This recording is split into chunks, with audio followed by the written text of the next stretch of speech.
Ang isa sa mga pinakauna at pinakasumikat na K-pop group sa kasaysayan na 2NE1 ay muling magbabalik para sa kanilang 15th anniversary. Kilala bilang OG K-pop group noong 2009 hanggang taong 2016, ay muli silang magbabalik at magsasama-sama to celebrate their 15th anniversary with their fans matapos ang kanilang pagdidisband noong taong 2016. Ramdam na nga ang excitement lalo na dito sa Pilipinas na kilala sa kanilang matinding suporta sa K-pop at lalo pat isa sa mga miyembro nito na si Sandara Park ay naging sikat na celebrity dito sa Pilipinas. Taong 2011 nang mag-perform ang 2NE1 sa Araneta Coliseum at naging isang memorable na gabi ito para sa libu-libong fans. Dahil dito, marami ang umaasa na makakasama ang Pilipinas sa kanilang concert tour ngayong comeback nila.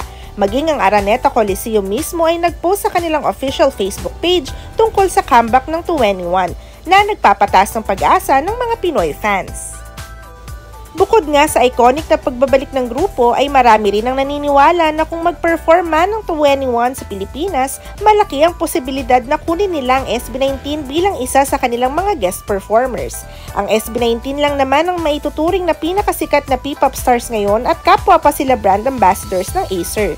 Noong 2023 nga ay nagkaroon pa sila ng collaboration para sa brand where they performed Reset that was produced by Pablo himself at dito ay mas nakilala nila ang isa't isa.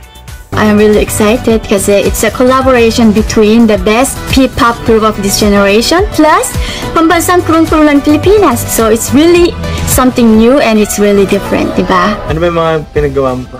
Actually, kinakabahan talaga ako kasi si Miss Dara yung i-record namin ni Josue.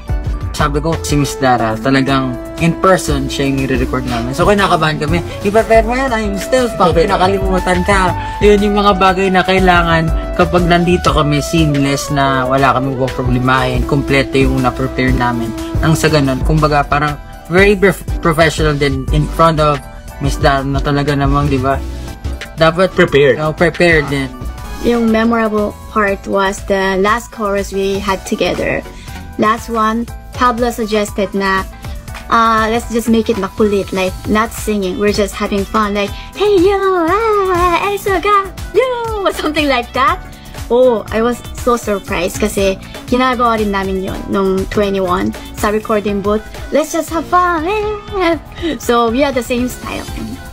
The most memorable part of recording this MV is Siyempre makasama na syempre yung makasama si Miss Dara, yung whole experience na unang meet up natin, nakipag-usap tayo hanggang sa pumunta tayo dun sa recording booth kung saan sabay-sabay tayo kumanta and hiyang-hiya pa tayo kumilos sa katabi niya. No, tayo, 5 lang. Parang magayon-gayon tayo. Sabi ko nga nung una, nahihiya ako magkulit. Sabi niya, huwag ka mahiya, dapat makulit ka para fun. Masaya. Sabi niya. Sana makikita ko yung performance namin soon somewhere. Sana makakaroon ng chance to have a concert together. At hindi lang yon, ipinakita rin ni Sandara ang kanyang impluwensya sa kanyang mga kagrupo dahil tinuruan niya mismo si Minzy, isa pang miyembro ng 2NE1, ng sayaw na Gento, isang hit ng SB19. Ang ganitong koneksyon ay nagpapakita ng malalim na suporta ni Sandara with SB19.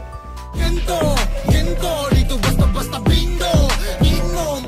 Kung magkatotoo man ito, ay tiyak na magkakaroon ng mas malawak na pagkilala ang SB19 sa buong mundo, lalo na sa mga K-pop stans. Siguradong mauhook din ang mga international fans sa mga kanta at performances ng SB19 na magdudulot ng mas malaking exposure at kasikatan sa kanila.